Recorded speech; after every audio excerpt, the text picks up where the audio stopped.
Walang gamot ang kamatayan, may lunas ang karamdaman. Ray Herbal Food Supplement, dito ka tatagal.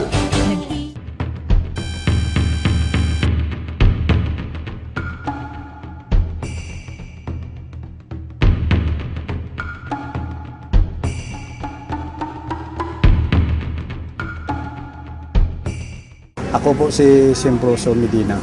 Kasi nung sa ospital ko nanonood yung asawa ko at saka yung anak ko. At saka nung lumabas ko, nakita ko yung mga ng herbal ni Ray Herrera. Kaya pumunta ako dito sa Bitag. Sobrang kirot yung parang hindi ka makatulog, makakain nung pag inatake ko ng kirot sa paa. Nung una, maliit lang to. Kaso lang nung bandang huli, parang namaga at saka nangitim. Kasi nung una, parang baliwala lang sa akin kasi isugat lang na maliit. Nung nangitim na, saka ko na dinala sa doktor. Naputulan ako ng daliri na pangalawa kasi nangingitim at saka namaga naman. Saka parang may naman namuo sa pangatlo, yung daliri. Kasi yung finding ng huli ng doktor sa akin, pag namaga at saka nangitim yung third ko, puputulin nila yung daliri ko. Lumabas na lang ako nung sinabihan niya ko na under observation. Kaya pumunta ako dito, parang ayaw ko na maputulan naman ulit.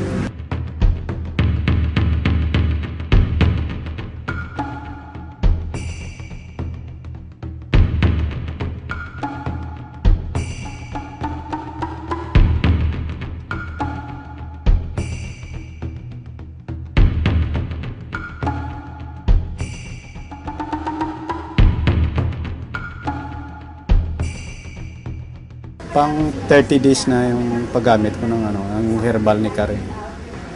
Sa ngayon, yung sugat ko, yung magaling-galing na sa ibaba, tapos yung sa taas, mayroon pa pero kunti na lang, pahilom na. At saka yung tulog ko okay na. At saka yung blood sugar ko, monitor ko, baba na. Yung katawan ko, medyo okay na, medyo malakas-lakas na. At saka yung sugat ko, yung magaling na. Malaki yung tulong ng herbal ni Karen.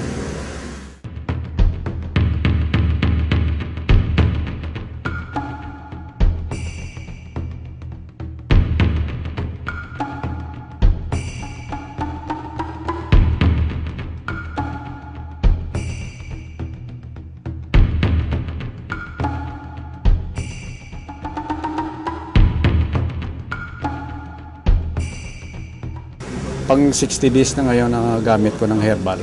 Yung sugat ko sa paa, pahilom na yung sa ilalim at sa taas. Tapos yung pakiramdam ko, yung pagdating sa pagtulog ko, medyo okay na.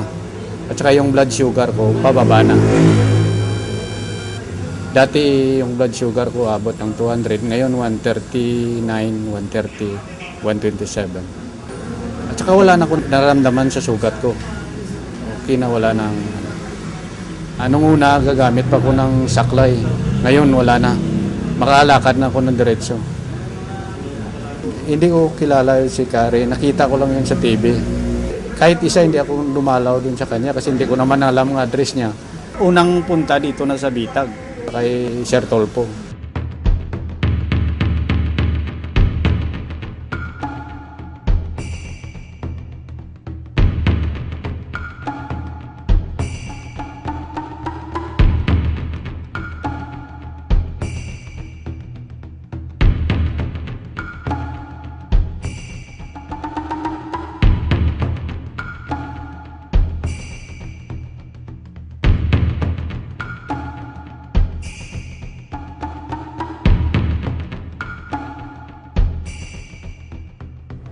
Ngayon kasi 90 days ko, kaya bumalik ako dito.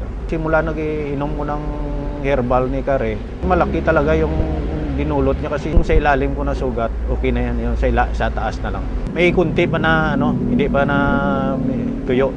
Malaki yung kaibahan kasi nung una, parang hindi pa ako makalakad parang pa ko ng anak ko. Ngayon, wala na, makalakad na ako kung mag-isa. Yung gawaing bahay, ko na. Tsaka parang may improvement na kasi yung pagtulog ko at saka bumaba na yung blood sugar.